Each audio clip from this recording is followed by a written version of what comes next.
ফুল নেওয়ার জন্য এই ফুল নেওয়ার জন্য কান্নাকাটি করতেছি। নিবা? কই যাবো? চলো যাও, তুমি দৌড়াও সামনে, আমি তোমাকে ছবি তুলি।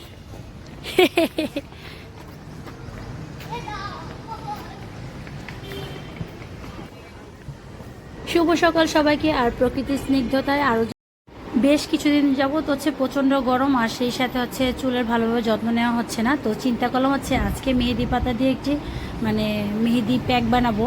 তো এই জন্য হচ্ছে প্রথমে হচ্ছে মেহেদি নিয়ে নিয়েছি, তারপর নিয়ে নিয়েছি হচ্ছে অ্যালোভেরা। মেহেদিটা বেশ কিছুদিন আগে কেনা হয়েছিল, বাট হচ্ছে সময় সুযোগ মতো হচ্ছে সব মেলে নেয়, তাই হচ্ছে মাথায় দেওয়া হয় নাই। তো মেহেদির সাথে হচ্ছে আমি অ্যালোভেরা দিব, আর অ্যালোভেরাটাও কিন্তু একদিন আগে হচ্ছে ছিঁড়ে রাখবেন, হয়তো বা অ্যালোভেরা যাতে অ্যালার্জি আছে তাদের কিন্তু প্রবলেম হতে পারে। আর দিয়ে দিব হচ্ছে এই যে চা পাতা, তারপর দিয়ে দিব টক দই, আর দিয়ে দিব হচ্ছে নিম পাতা। এখন সবগুলোকে হচ্ছে ভালো করে ব্লেন্ড করে নেব। তো আমরা তো জানি মেহেদির অনেক গুণাগুণ। মেহেদি কিন্তু চুল ঘন করতে সাহায্য করে, মাথার ত্বকের স্বাস্থ্য ভালো রাখতে সাহায্য করে। এটা কিন্তু চুলের উজ্জ্বলতা বৃদ্ধি করতে সাহায্য করে, চুলের জন্য অনেক উপকারী মেহেদি। তো এই তোমার প্যাক রেডি।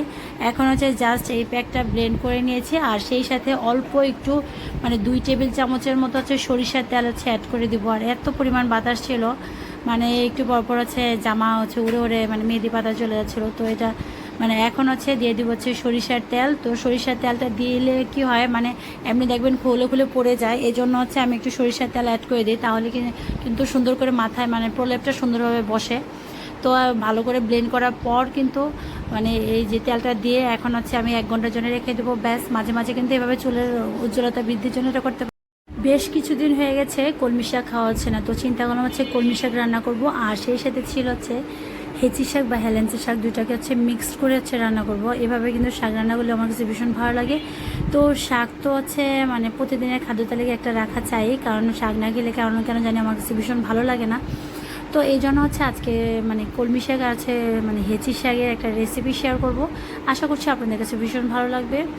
আর কে কে আমার মতো রান্না করেন সে কমেন্টসে জানাবেন। তো প্রথমে হচ্ছে শাকগুলোকে আমি হচ্ছে কুচু কুচু করে কেটে নিয়েছি, তারপর দিয়ে দিচ্ছি লবণ, আর দিয়ে দিচ্ছি কাঁচামরিচ, আর দিয়ে দিব হচ্ছে বোম্বাই মরিচ। আর শাকে যদি আপনারা হচ্ছে বোম্বাই মরিচ দেন তাহলে আলাদা একটা ফ্লেভার হচ্ছে অ্যাড হয়ে যাবে। তো কলমি শাক তো ভীষণ উপকারী। তো আজকে জেনে নেই কলমি শাকে কী কী উপকারিতা আছে। তো কলমি শাক হচ্ছে আমাদের লিভার ভালো রাখতে সাহায্য করে, হার্ট ভালো রাখে। কলমি শাকে প্রচুর রয়েছে বিটা ক্যারোটিন। তারপর ক্যান্সার দূর করতে সাহায্য করে, তারপর হচ্ছে রোগ প্রতিরোধ ক্ষমতা বাড়ায়, দৃষ্টিশক্তি বাড়াতে সাহায্য করে। তো আপনাদের সাথে তো শেয়ার করলাম কলমি শাকের কতটা উপকারী। তো যারা এখন থেকে পছন্দ না করেন তারা কিন্তু খেতে ট্রাই করবেন, কারণ কলমি শাক কিন্তু আমাদের শরীরের জন্য অনেক অনেক উপকারী। তো এই পর্যায়ে দিয়ে দিব হচ্ছে শাকটাকে হচ্ছে বোম্বাই মরিচ। আর আমি যেভাবে ভাজি করি এটাতে একটু খেতে কিন্তু দারুণ টেস্টি হয়, আর বোম্বাই মরিচটা দিলে তো আরও বেশি মজাদার হয়, কারণ এখানে হচ্ছে আপনার একটা সুন্দর একটা ফ্লেভার যোগ হয়। এই যে বোম্বাই মরিচের একটা সুস্বাদু গ্রান, সেটা তার কথাই নেই। তো ভিডিওর ভয়েস দিতে দিতে আমার হচ্ছে আবার জিভে জল চলে আসছে। এই গরম ভাতের সাথে কিন্তু এটা খেতে হচ্ছে এতটা টেস্টি কি আর বলবো। তো ফাইনালি হচ্ছে আমার শাকটার যে প্রথমে হচ্ছে সিদ্ধ করে নিয়েছি, আর এখন হচ্ছে ফোড়ন বা বাগার দিব। এই কলমি শাক ফোড়ন বা বাগারে কিন্তু একটা টেকনিক আছে, সেটা হচ্ছে আপনারা এই শাকটাতে একটু তেল বেশি করে দিলে দেখবেন খেতে খুব ভালো লাগে, কারণ এই শাকটা যেহেতু একটু নিজে একটু ড্রাই। তো এইখানে যে একটু তেল বেশি দেন তাহলে কিন্তু খেতে ভীষণ ভালো লাগে। আর আমি ফোড়নে রসুন কুচি, পেঁয়াজ কুচি সবগুলো অ্যাড করে দিয়েছি। দিয়ে হচ্ছে যখন বাদামি কালার হয়ে আসবে তখন হচ্ছে শাকটা দিয়ে দিব।